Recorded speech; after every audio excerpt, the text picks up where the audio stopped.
So, good morning everyone. I am Prabhakar Kumar and today I am going to take lecture on topic blood. So, first of all we should going to start from introduction to blood.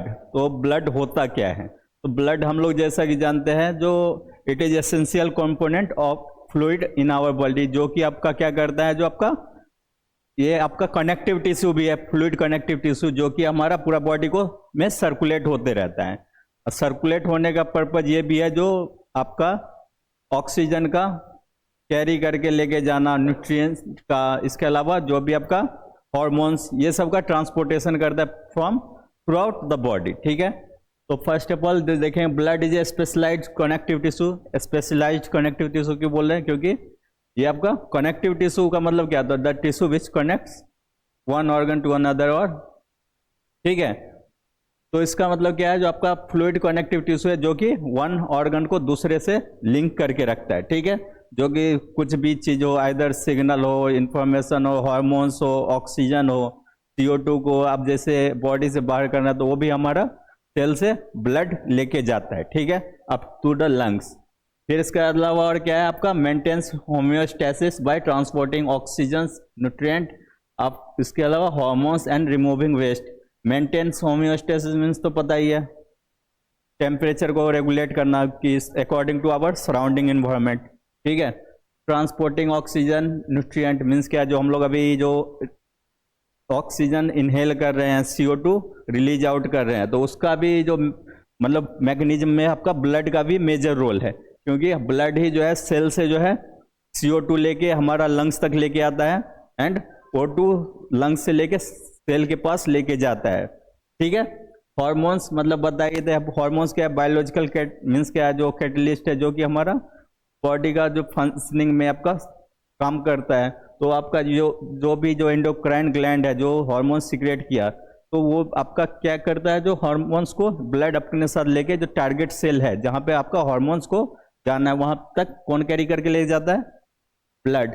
इसके अलावा removing waste. Removing waste मतलब क्या? जो भी toxic substances हमारे body में है, जिसका हमारे बॉडी में कोई मतलब बेनिफिशियल वर्क है नहीं, जैसे CO2 है, वो हमारा बॉडी में रहेगा तो वो हमारा क्या करेगा?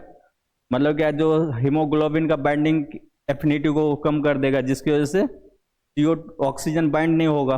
ठीक है, और जिसकी वजह से हमारा पेशेंट को ऑब्वियसली ऑक्सीजन जब भी डिफिशियंट मतलब कम होगा तो आपका एनीमिया का केसेस बढ़ेंगे। ठीक है, और इसका नेचर कैसा होता है? एल्कलाइन होता है। एल्कलाइन मीन्स क्या? बेसिक पीएच मोर देन आपका 3.5 टू आपका रेंज रहेगा 3.5 to 7.35 to 7.45 means slightly basic बोल सकते हैं। ठीक है, टोटल वॉल्यूम कितना रहता है हमारा? ब्लड वेरी करता है एडल्ट में भी। ठीक है, अगर हेल्दी इंडिविजुअल है मेल में तो आपका अप टू 6 लीटर रहेंगे, कोई भी वीक है तो मे भी 5 लीटर रहेंगे, मीन्स 5 टू 6 लीटर मेल में वेरी करेगा एंड फीमेल में 4 टू 5 लीटर। क्लियर?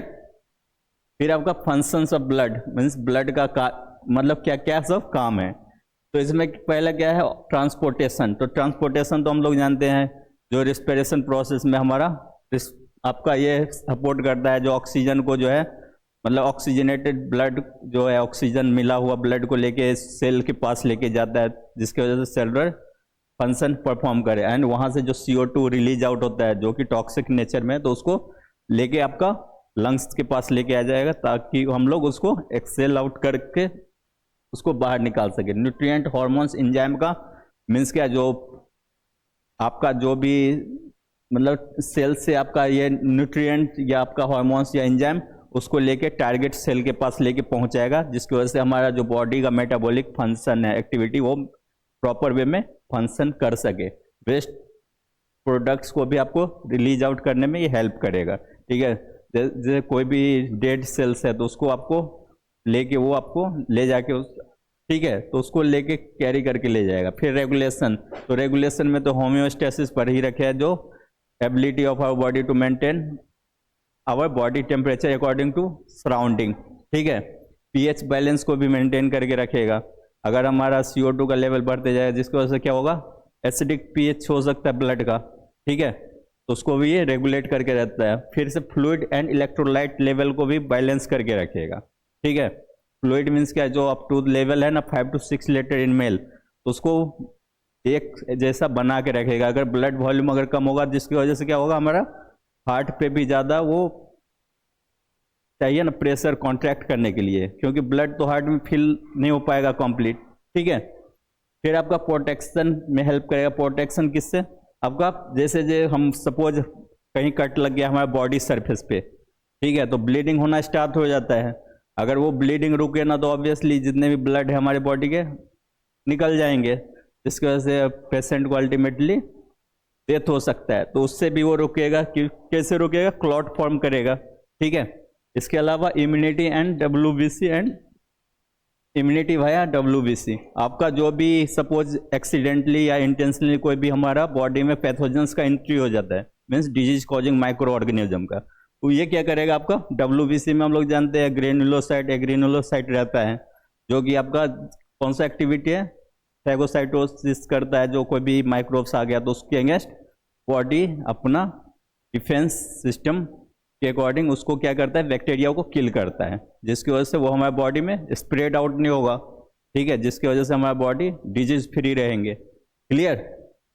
फिर आपका नेक्स्ट कौन सा है, कॉम्पोजिशन ऑफ ब्लड। तो मेनली हमारा ब्लड में क्या क्या सब रहता है, दो कंपोनेंट रहते हैं, ब्लड सेल्स एंड प्लाज्मा। तो ब्लड सेल्स क्या रहेगा, जो भी हमारा RBC WBC प्लेटलेट्स हो गया वो ब्लड सेल्स हो गया। प्लाज्मा क्या हो गया, जो हमारा फ्लूइड कंटेंट है जो कि हमारा ब्लड में प्रेजेंट है। प्लाज्मा का डिफिनेशन क्या होगा, जो fluid contents present in our blood other than blood sales.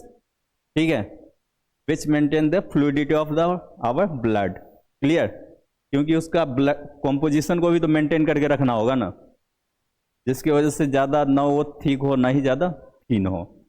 तो प्लाज्मा का कंटेंट कितना रहता है, approximately 55% and blood cells 45%।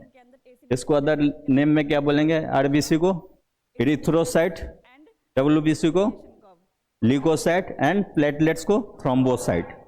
Clear. फिर नेक्स्ट कौन सा आपका प्लाज्मा। प्लाज्मा को क्या बोलते हैं हम लोग, फ्लूइड लिक्विड कंपोनेंट भी बोलते हैं। क्लियर।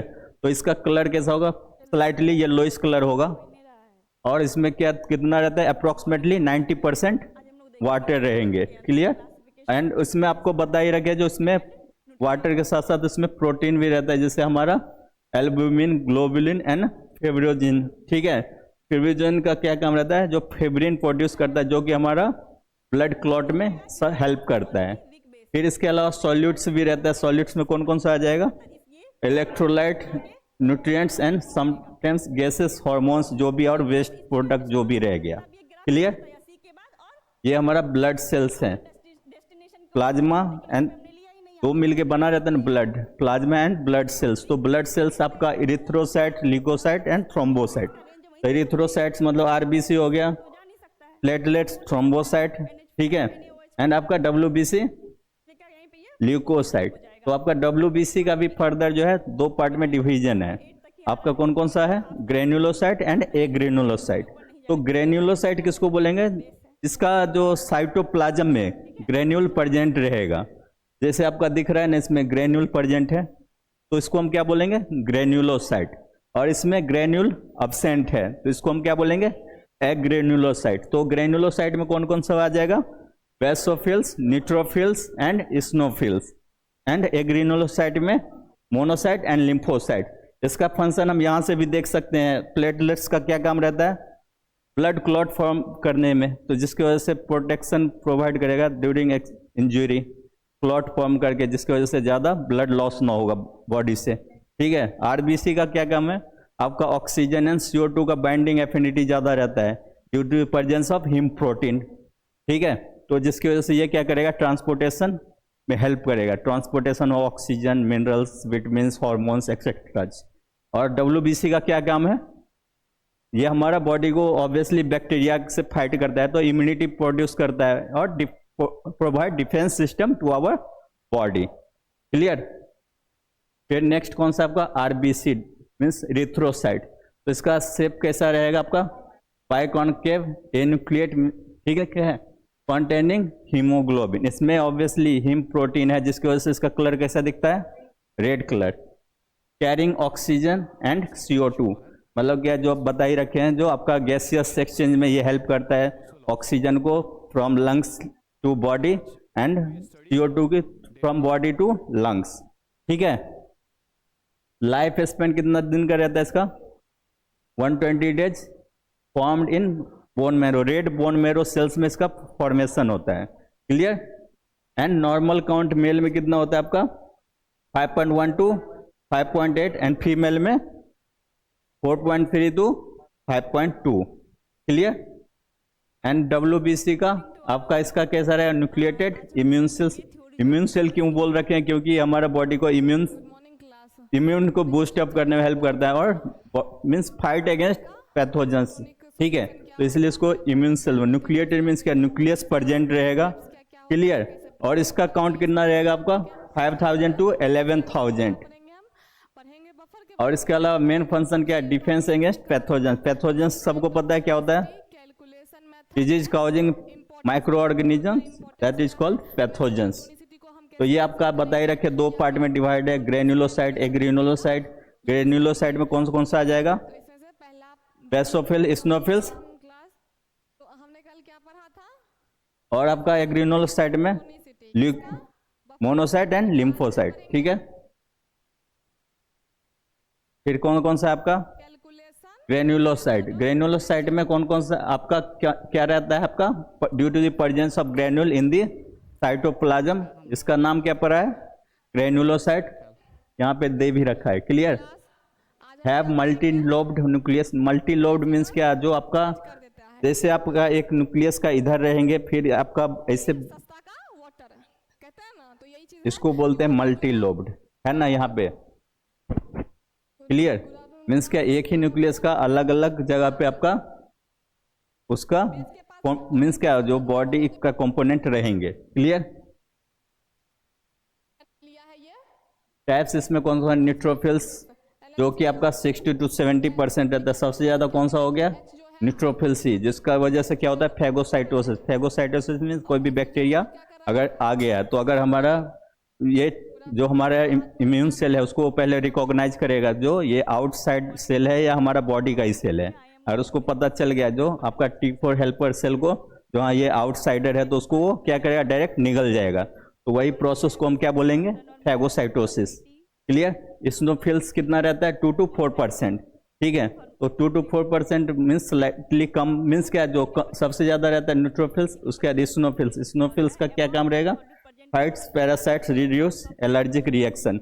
जो भी हम लोग के बॉडी में एक्सीडेंटली जो है, जो कुछ भी जैसे नहीं डस्ट उस्ट चला जाता है, तो एलर्जिक रिएक्शन मतलब क्या? जो छींकना उकना स्टार्ट हो जाती है ना, तो जो वो क्या हो गया? हमारा बॉडी का एलर्जिक इम्यून रिस्पॉन्स हो गया। मीन्स क्या? जो बॉडी आपको एक साइन दे रहा है जो आपका बॉडी में कोई एलर्जन चला गया है। क्लियर। बेसोफिल्स कितना रहता है? जो लेस देन 1%। मतलब सबसे कम कौन सा रहेगा? बेसोफिल। सबसे ज्यादा न्यूट्रोफिल्स। क्लियर। तो ये क्या करेगा? Release histamine and heparin. ये आपका हिस्टामिन क्या है? एलर्जन को आपका मीन्स एलर्जिक रिएक्शन में ये प्रमोट करता है। ठीक है, कहीं इस पे भी होता है। तो involve in the inflammatory response. आपका इन्फ्लामेशन में भी आपका जो एक्टिविटी है वहां पे ये आपका इसका मीन्स इन्फ्लामेशन जानते हो ना, कहीं पे भी जैसे मतलब क्या? जो सूजन हो गई, ठीक है, तो उस एक्टिविटी में भी इसका हेल्प होता है। क्लियर। फिर आपका कौन सा है? एग्रेनुलोसाइट। एग्रेनुलोसाइट किसको बोलेंगे? जिसमें हमारा साइटोप्लाज्म में ग्रेन्यूल अब्सेंट होंगे। इसका शेप कैसा होगा? राउंड होगा या किडनी शेप का सेल हो, न्यूक्लियस प्रेजेंट रहेगा। क्लियर। और इसका टाइप्स कौन सा है? Lymphocytes and monocytes. तो लिम्फोसाइट्स कितना रहता है? 20 to 25%। और इसका काम क्या रहता है आपका? Produce antibodies. आपका इसमें जो है ना बी सेल्स, टी सेल्स रहता है। ठीक है। बी सेल मतलब क्या है? जो बोन मैरो सेल्स को बोलते हैं बी सेल्स, टी सेल्स बोलते हैं थाइमस सेल को। तो इसी से नाम पड़ा है B cells and T cells. Clear. तो बी सेल्स का काम क्या रहेगा? Produce antibodies. मीन्स क्या? जो बॉडी बैक्टीरिया से जो फाइट करने के लिए जो बॉडी जो इम्यूनिटी क्रिएट करता है उसको हम क्या बोलेंगे? एंटीबॉडी। ठीक है। और आपका एंटीजन से जो फाइट करने, एंटीजन किसको बोलते हैं? जो भी बाहर से कोई भी चीज आता है हमारे बॉडी में, वो क्या करता है? हमारा बॉडी को ऑब्वियसली हार्म ही करेगा। ठीक है, तो उसके लिए जो हमारा जो कंपोनेंट तैयार होता है ना उसको क्या बोलते हैं, एंटीबॉडी। क्लियर। एंड उसके बाद क्या है, सेल मीडिएटेड इम्यूनिटी, वो क्या करेगा, टी सेल्स, मतलब सेल जो है जो भी आपका एक्टिविटी परफॉर्म करेगा टू किल माइक्रो ऑर्गेनिज्म। जैसे हमारा लाइसोजाइम है ना, लाइसोसोम, वो क्या करता है, सुसाइडल बैग है, जहाँ पे भी इन्फेक्शन होता है तो वो ब्रस्ट हो जाता है, और जिसकी वजह से कोई भी इन्फेक्टेड सेल है तो उसको में जो भी बैक्टीरिया उसको वो किल कर देता है। ठीक है, तो सेम उसका एक सेम ही एक्टिविटी है। और उसके बाद कौन सा आपका मोनोसाइट, जो कि आपका क्या रहता है, मीन्स आपका लिम्फोसाइट से उसका परसेंटेज कम रहेंगे, जो कि 3 to 5% है।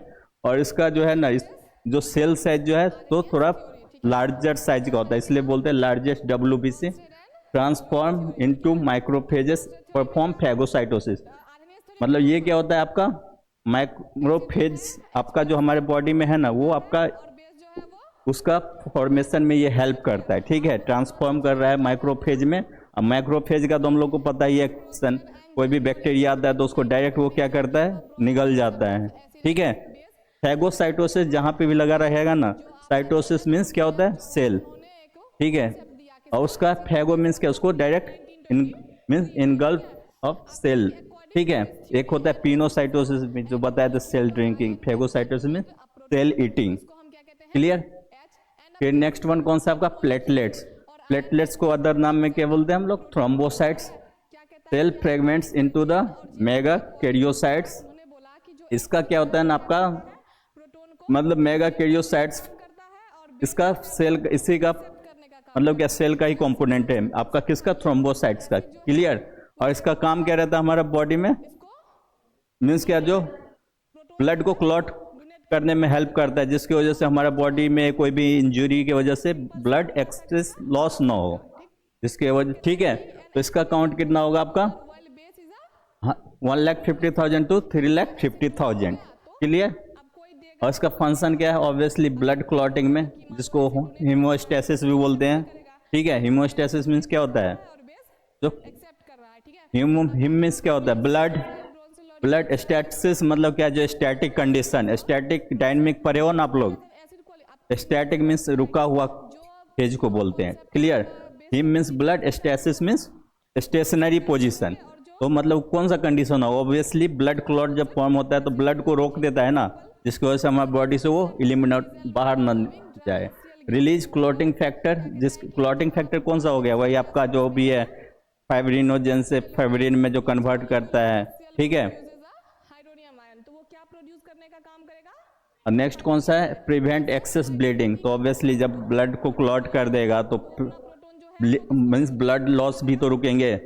फिर नेक्स्ट कौन सा आपका, हीमोग्लोबिन। हीमोग्लोबिन क्या है आपका आरबीसी का ये कंपोनेंट है, जो कि आपका आरबीसी को पिगमेंट भी देता है, और mainly due to the presence of haem protein. ठीक है, तो इसलिए iron containing protein in RBC, इसको अदर टर्म में ये भी बोल सकते हैं। आयरन कंटेनिंग मीन्स क्या होता है, जो आयरन से बना हुआ प्रोटीन है, which is present in RBC erythrocyte, that is called haemoglobin. Clear. Binds oxygen and CO2, पहले भी बता रखे हैं, due to the presence of आपका हीम प्रोटीन, आपका ऑक्सीजन या CO2 बाइंडिंग एफिनिटी जो है आपका इरिथ्रोसाइट्स का, वो इन्हें बढ़ जाता है, जिसकी वजह से वो आपका ट्रांसपोर्टेशन में हेल्प करता है। ठीक है, CO2 एंड O2 का। Provides red colour to blood, ये भी बता ही रखे, जो आपका due to presence of haemoglobin, आपका ब्लड का आरबीसी का कलर कैसा होता है, रेड कलर होता है। नॉर्मल लेवल्स कितना होता है मेल में आपका 13.8 to 17.2, and in female 12.1 to 15 ग्राम पर डेकालीटर। ठीक है, फिर आपका नेक्स्ट कौन सा है, ब्लड कोआगुलेशन। तो ऑब्वियसली नाम से ही पता चलता है, कोआगुलेशन मीन्स क्या, क्लॉट फॉर्मेशन होना। ठीक है, prevent blood loss by clot formation, आपका ये क्या करता है, ब्लड लॉस को रोकता है। कैसे रोकेगा, ब्लड क्लॉट फॉर्म करके। इसमें कौन कौन सा स्टेप्स है, मतलब कैसे कैसे आपका ब्लड क्लॉट फॉर्म होता है। तो पहला क्या है, वैस्कुलर स्पैजम। स्पैजम मतलब क्या था, कॉन्स्ट्रिक्शन। अगर कोई भी पाइप अगर खुला हुआ है तो उसको अगर पानी रोकने का एक ये भी तरीका है ना, पाइप का जो लास्ट वाला पोर्शन है उसको हम लोग मतलब क्या, जो आइदर क्लोज कर दे या इसका डायमीटर कम कर दे, ठीक है, तो उसी को बोलेंगे वैस्कुलर, मीन्स क्या, ब्लड वेसल्स को कॉन्स्ट्रिक्ट करना। क्लियर। फिर नेक्स्ट कौन सा है, platelet plug formation. Platelet plug formation मतलब क्या, जो आपका जो है सो प्लेटलेट्स का जो वहाँ पे आप जैसे ही कटता है ना, तो हमारा प्लेटलेट्स प्रेजेंट है इसमें हमारा ब्लड वेसल्स में, तो वो क्या होगा, वहाँ पे आपका धीरे धीरे आके वहाँ पे इकट्ठा होना शुरू हो जाएगा। ठीक है। फिर नेक्स्ट कौन सा है, कोआगुलेशन कास्केड। कोआगुलेशन कास्केड में क्या होता है, प्रोथ्रोम्बिन थ्रोम्बिन में कन्वर्ट होगा, जिसकी वजह से आपका फाइब्रिनोजन को वो फाइब्रिन में कन्वर्ट करेगा, और वो क्या करेगा, आपका एक मेस लाइक स्ट्रक्चर फॉर्म करेगा, और वो क्या करेगा, आपका ब्लड को टोटली रोक देगा बाहर निकलने से। Clear. Fibrin form stable clot, जो कि ऑलरेडी बता ही रखे हैं। Clotting factors are essential in this process. जो भी आपका क्लॉटिंग फैक्टर, जो भी हमारा ब्लड को क्लॉट में हेल्प करता है, उसका मेजर रोल रहता है। ठीक है। फिर नेक्स्ट कौन सा आपका, ब्लड ग्रुपिंग। तो ब्लड ग्रुपिंग हम लोग जानते हैं, जो आपका due to presence of specific antigens, हमारा ब्लड का जो सेल्स के सरफेस पे एंटीजन प्रेजेंट रहते हैं, जिसकी वजह से हमारा आपका ब्लड ग्रुप को हम लोग डिटरमाइन कर सकते हैं। तो मेनली ABO सिस्टम रहता है, A blood group, B AB and O। Clear. And RH factor भी होता है आपका due to presence of RH antigen. ठीक है। तो वो आपका based on positive and negative, अगर प्रेजेंट होगा तो पॉजिटिव, एब्सेंट है तो negative. Importance in the transfusion and pregnancy. Obviously जैसे कोई भी एक्सीडेंट हो गया तो ऑब्वियसली उसका ब्लड लॉस होगा, तो उसको क्या करना होगा, ब्लड लेवल मेंटेन करने के लिए बाहर से उसको ब्लड देना पड़ेगा कोई भी इंडिविजुअल को। तो इससे डायरेक्टली हम लोग ब्लड तो नहीं दे सकते हैं, पहले तो पता करना होगा जो भी एक्सीडेंट जिसका उसका ब्लड ग्रुप कौन सा है। अगर हम ऐसे बिना चेक किए दे देंगे तो क्या हो जाएगा, ब्लड का आपस में ही उसका रिएक्शन हो जाएगा, जिसकी वजह से पेशेंट का मतलब कॉम्प्लिकेशन बढ़ जाएगा, डेथ भी हो सकता है। ठीक है। तो इसलिए हमारा क्या होता है, ब्लड ग्रुप को जानना ज़्यादा जरूरी होता है। क्लियर। और प्रेगनेंसी में भी जो एक्सेस ब्लड लॉस होने के मतलब के जो चांसेस रहता है, तो उस वक्त भी हम लोग का ये ब्लड ग्रुप जानना ज़्यादा जरूरी होता है। तो हम लोग जानते हैं यूनिवर्सल डोनर क्या होता है, जो किसी को भी दे सकता है, आइदर AB हो, A हो, निगेटिव पॉजिटिव, किसी को भी दे सकता है। वो कौन सा होगा, O नेगेटिव। ठीक है। लेकिन रिसीवर कौन सा होगा, AB पॉजिटिव, वो किसी से भी ले सकता है, चाहे AB कोई सा भी हो। ठीक है। फिर नेक्स्ट कौन सा आपका, ब्लड ट्रांसफ्यूजन। नाम से ही पता चलता है, ब्लड ट्रांसफ्यूजन क्या होता है, the process by which blood is transfer from the donor to receiver. ठीक है। तो उसको हम क्या बोलेंगे, आपका ब्लड ट्रांसफ्यूजन। तो इसमें आपका नेक्स्ट क्या है, जो आपका इसमें ऑब्वियसली मैचिंग होना जरूरी है ब्लड ग्रुप का और RH फैक्टर का। क्लियर। उसके बिना तो हम लोग डायरेक्टली तो नहीं दे सकते हैं। Used for blood loss, anaemia, coagulation disorder. मतलब हम लोग मेनली ब्लड ट्रांसफ्यूज कब करते हैं कोई भी पेशेंट में, जब उसको ज़रूरत होता है। ज़रूरत कब पड़ेगी, आइदर ब्लड लॉस हो गया ड्यू टू इंजरी और एक्सीडेंट, या ब्लड, इसके अलावा एनीमिया हो गया, मीन्स क्या ब्लड का मीन्स क्या जो डिफिशियंसी हो गया। ठीक है। इसके अलावा आपका क्या है, कोआगुलेशन डिजॉर्डर। कोआगुलेशन डिजॉर्डर मतलब क्या, जो आपका ड्यू टू कोई रीजन की वजह से क्या है, आपका जो ब्लड कोआगुलेट नहीं हो रहा है, तो उसमें भी होता है ना, तो आपका ब्लड लॉस हो जाता है, यानी तो ब्लड का क्या होता है, जो विस्कोसिटी बढ़ जाता है, जिसकी वजह से ब्लड क्लॉट हो जाता है, इजीली फ्लो नहीं होगा, तो उस केस में भी हमको ब्लड देना पड़ेगा। ठीक है। फिर cross matching prevent इनकॉम्पैटिबिलिटी। Cross matching मतलब क्या, बिना मैच किए हुए ब्लड को किसी को भी ट्रांसफर कर देंगे, तो वो हमको क्या मतलब क्या, जो आपका सीवियर कॉन्सिक्वेंसेस हो सकता है, वही चीज बता रखा है। तो आपका ब्लड से रिलेटेड डिजॉर्डर कौन कौन सा है, anaemia, leukaemia, haemophilia, thrombocytopenia and sickle cell anaemia. Anaemia किसको बोलेंगे, जिसमें आपका RBC का काउंट कम जाएगा। RBC का काउंट कम होगा तो ऑब्वियसली हीमोग्लोबिन का भी डायरेक्टली प्रोपोर्शनल है। अगर RBC कम होगा तो ऑब्वियसली हीमोग्लोबिन तो उसी में भी ना रहता है, तो वो भी कम हो जाएगा।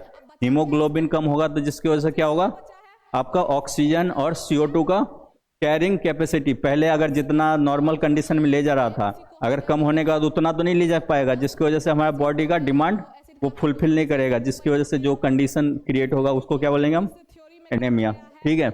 ल्यूकेमिया, ल्यूकेमिया मतलब क्या, कैंसर ऑफ WBC, मतलब WBC का जो आपका सेल्स का जो ट्यूमर फॉर्म होता है, कैंसर हो जाता है, उसको हम क्या बोलेंगे, ल्यूकेमिया। उसका नेक्स्ट कौन सा है, हीमोफीलिया। अच्छा एक चीज और, EMI मीन्स क्या, जो आपका, हाँ ल्यूकेमिया हो गया, फिर कौन सा है, हीमोफीलिया। हीमोफीलिया क्या है आपका, deficiency of clotting factor, means क्या हमारा ब्लड में जो क्लॉटिंग फैक्टर का कमी की वजह से जो डिजॉर्डर होता है उसको क्या बोलेंगे, हीमोफीलिया। अगर क्लॉटिंग फैक्टर का डिफिशियंसी हो जाएगा जिसकी वजह से क्या हो सकता है, ब्लड क्लॉट नहीं होगा, जिसकी वजह से अगर थोड़ा सा भी अगर कट लगता है तो ब्लड लॉस हो सकता है। ठीक है, फिर कौन सा आपका, थ्रोम्बोसाइटोपिनिया। इसमें क्या हो जाएगा आपका, low platelet count. Obviously platelet भी हमारा बॉडी में जो है ना, सो क्लॉट फॉर्मेशन में हेल्प करता है।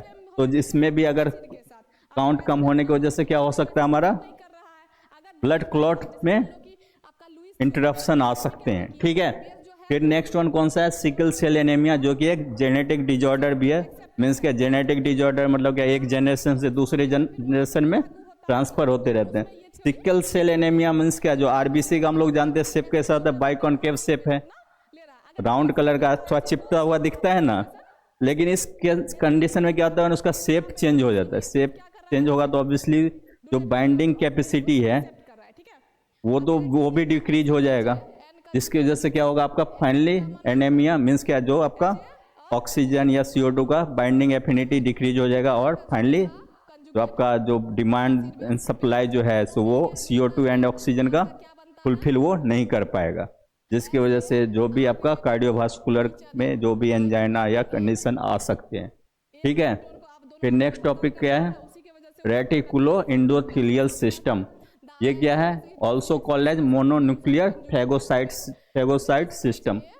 इसका मेनली काम क्या होता है हमारे बॉडी में, फैगोसाइट सिस्टम है तो ऑब्वियसली नाम से ही पता चलता है, जो फैगोसाइटोसिस प्रोसेस में ये हेल्प प्रमोट करेगा।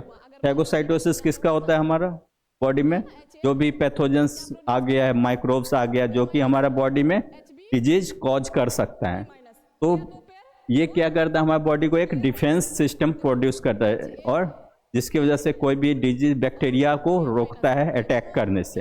ठीक है, includes monocytes, macrophage in the liver, Kupffer cells, spleen, lymph nodes. तो ये सब जो है ना हमारा जो RES जो सिस्टम है उसका ये सब कंपोनेंट है। कौन कौन सब है, मोनोसाइट्स किस में था, एग्रेनुलोसाइट में था ना, मैक्रोफेजेस, लीवर में जो है कूपर सेल रहता है वो, स्प्लीन को हम क्या बोलते हैं, ग्रेवयार्ड ऑफ RBC। ठीक है, लिम्फ नोड, इस सब में आपका ये मतलब ये सब कंबाइनली मिलकर क्या बनता है हमारा, रेटिकुलो एंडोथेलियल सिस्टम। इसका काम क्या रहेगा, obviously produce defence mechanism to body to protect against pathogen disease causing micro organism. ठीक है, समझ गए। फंक्शन क्या है, तो वही नाम से ही पता चलता है, फैगोसाइटोसिस मीन्स क्या, जो कोई भी पैथोजेंस आ गया तो उसको डायरेक्ट निगल जाएगा। एंटीजन प्रेजेंटेशन, जो भी एंटीजन को आपका क्या करेगा, वो डिटेक्ट करेगा, फिर उसके लिए एंटीबॉडी को जनरेट करेगा। फिर क्या करेगा, recycling of aged cell. Aged cell मतलब क्या, जो भी सेल का लाइफ कंप्लीट हो गया है, और ऑब्वियसली लाइफ कंप्लीट हो जाएगा तो अपना फंक्शन और एक्टिविटी भी डिक्रीज हो जाता है, तो उसको भी आपको क्या करेगा, को वहाँ से लेके चला जाएगा। ठीक है, तो आज का टॉपिक में क्या क्या सब देखे थे, जो ब्लड क्या है, जो हमारा स्पेशलाइज्ड फ्लूइड कनेक्टिव टिश्यू है which helps in the transportation of nutrient, oxygen, CO2, hormones and electrolyte और एक्सेट्राज। ठीक है, और इसके अलावा और क्या है, जो मेनली हम किस चीज़ से बना रहता है, ब्लड सेल्स एंड प्लाज्मा से। प्लाज्मा का कंटेंट कितना रहेगा, 55% एंड ब्लड सेल्स 45%। ठीक है, फिर से आपका जो है ब्लड सेल्स फर्दर मीन्स के प्लाज्मा का नेचर कैसा आता है, slightly yellowish colour which contains more approximately 90% of water. और जो ब्लड सेल्स क्या रहता है आपका, RBC, WBC एंड प्लेटलेट्स। तो RBC का हम लोग देख रखे हैं, जो due to the presence of haem protein और आयरन कंटेनिंग कंपोनेंट, जिसकी वजह से क्या होता है आपका oxygen and CO2 carrying capacity बढ़ता है। ठीक है, और उसके वजह से उसका पिगमेंटेशन भी होता है, जिसकी वजह से वो रेड कलर में दिखता है। फिर आपका नेक्स्ट वन कौन सा है, डब्ल्यूबीसी का हम देखे थे दो पार्ट में डिवाइड था, ग्रेन्युलोसाइट, एग्रेनुलोसाइट। ग्रेन्युलोसाइट जिसमें ग्रेन्यूल प्रेजेंट होगा साइटोप्लाज्म में, एग्रेनुलोसाइट जिसमें ग्रेन्यूल अब्सेंट होगा। ठीक है, फिर आपका उसका फंक्शन क्या था डब्ल्यूबीसी का? बॉडी में आपका इम्यूनिटी प्रोड्यूस करेगा, जिसकी वजह से वो आपका जो भी पैथोजेंस बैक्टीरिया एंट्री कर लेता है तो उसके अगेंस्ट उसके साथ वो फाइट करेगा, जिससे जैसे कि हमारा बॉडी को डिफेंस सिस्टम प्रोवाइड करता है। एंड लास्ट वन कौन सा रह गया? प्लेटलेट्स। प्लेटलेट्स का क्या फंक्शन है? Prevent blood loss through forming blood clot. ठीक है, फिर उसके बाद जो भी हमारा जो डिजीज है मीन्स क्या, जो due to the deficiency of blood जो भी है, anaemia, leukaemia, thrombocytopenia, sickle cell anaemia, तो उसका क्या रोल है। Okay, thank you so much, आज के लिए इतना ही।